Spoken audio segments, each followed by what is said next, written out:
का है कि ऑर्डर मिलने के बाद ही संभल के जिलाधिकारी, संभल के पुलिस अधीक्षक आदेश को पढ़े बगैर 2 घंटे बाद ही सर्वे के लिए पुलिस बल के साथ शाही जामा मस्जिद पहुंच गए। जामा मस्जिद की कमेटी, जनप्रतिनिधि, उलेमा इकराम, सभी अधिवक्ताओं ने सहयोग दिया। जिस समय पहली बार सर्वे हुआ है और कोर्ट के आदेश के बाद पूरा का पूरा सहयोग, जो भी वहां जिम्मेदार लोग थे, जो भी जिम्मेदार वहां पर मौके पे थे, सबने सहयोग किया।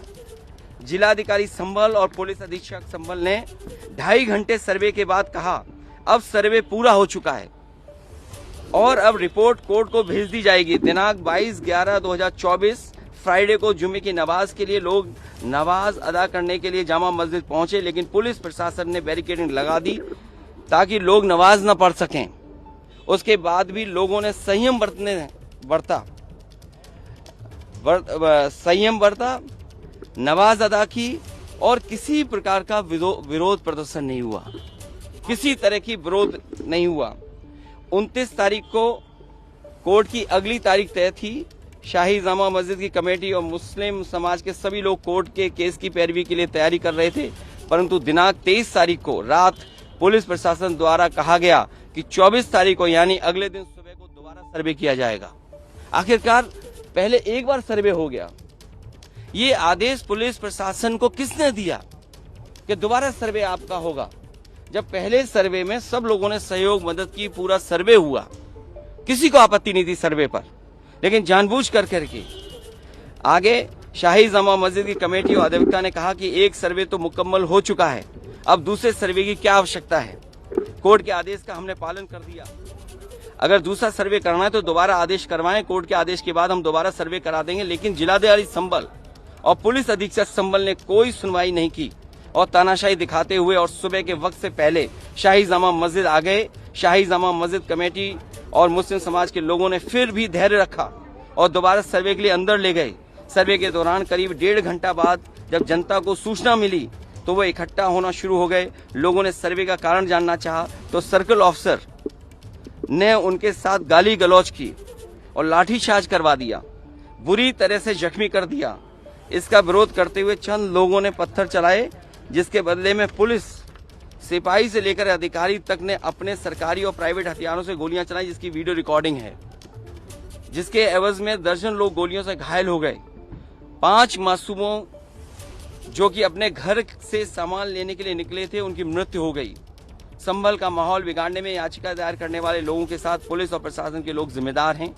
इनको निलंबित किया जाना चाहिए और हत्या का मुकदमा चलाया जाना चाहिए, जिससे कि लोगों को इंसाफ मिल सके और आने वाले समय में कोई इस प्रकार की संविधान के खिलाफ गैर कानूनी घटना को अंजाम न दे जा सके।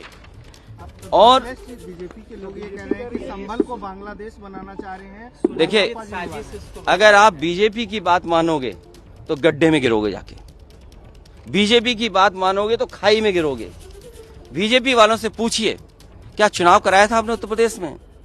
कोई ऐसा मुसलमान भाई नहीं था जिसको इन्होंने रोका ना हो। लाठी से, बंदूकों से गाली गलौज की इन्होंने। हम लोग लगातार कहते रहे और फिर बीजेपी के पास जवाब किया। जब चुनाव आयोग को शिकायत की गई तो चुनाव आयोग ने खाना पूर्ति कर करके कुछ अधिकारियों के खिलाफ कार्रवाई की। क्या ये बता सकते हैं क्यों कार्रवाई हुई थी उनके ऊपर? क्या वोट रोकने का अधिकार था? क्योंकि वोट लूटने पे चर्चा न हो। ये लोग लूटने वाले लोग हैं, इनके लिए लोग कोई मायने नहीं रखते, लोग मायने नहीं रखते। इन्होंने तंत्र से समर्थन लिया और तंत्र से ही अन्याय कर रहे हैं। उनका सीधा साधा फार्मूला है, पहले वो अन्याय करते हैं। अगर आप अन्याय का विरोध करोगे तो आप उन्हीं के अधिकारी आपके खिलाफ तमाम मुकदमे दर्ज करा देंगे। क्या जियाउल इस्लाम वहां थे? हमारे विधायक वहां थे, सांसद थे क्या वहां? जियाउर रहमान, कोई बता दे। वो बेंगलोर में थे, वो अपने कार्यक्रमों में थे, संभल में नहीं थे। और ये तो उत्तर प्रदेश के बारे में आपको नहीं पता। आप में से सब उत्तर प्रदेश के लोग हैं। अगर प्रेस के लोग भी सच दिखा दें तो उन पे भी कार्रवाई हो जाती है। और मैंने अपनी प्रेस कॉन्फ्रेंस में कहा था कि बीजेपी के नेता ने कपड़े उतार करके प्रेस को मारा था, पूरे कपड़े उतार दिए थे। क्या कार्रवाई हुई बताइए आप? क्या प्रेस के लोग सुरक्षित हैं यूपी में? और अपना चुनाव जो लूटा है उसको छिपाने के लिए इन्होंने, सरकार ने जानबूझ करके किया है। कुछ लोग तो ये कहते हैं कि साबरमती फिल्म देख करके उन्हें लगा कि उन्हें भी बड़ा नेता बनना है, इसलिए ये सब कुछ कराया गया। सदन में इसको उठाएंगे। मैं, हमारे सभी सांसद और तमाम विपक्ष के लोग इस सवाल को उठाना चाहते थे, लेकिन सदन में नहीं उठने का मौका दिया। कल भी नहीं मिलेगा मौका, जब मिलेगा तब ये सवाल उठाया जाएगा और हमारा डेलीगेशन भी जाएगा, वहां के लोगों के दुख दर्द परेशानी, और फिर सरकार के हाथ में सब कुछ है। अज्ञात में नाम डाल दिए। मैं आपको याद दिलाना चाहता हूं, कानपुर में जब दंगा हुआ था, अज्ञात में नाम लिख करके बड़े पैमाने पर पुलिस ने अन्याय किया था। पुलिस ने लूटा था पैसा और पुलिस अधिकारी को उन्हें हटाना पड़ा था, और यही आरोप था उन पर कि उन्होंने पैसा ज्यादा लूट लिया। अब बोल दिया, इसके बाद क्या बोलेंगे? लोगों ने वोट नहीं डाला, तंत्र से ही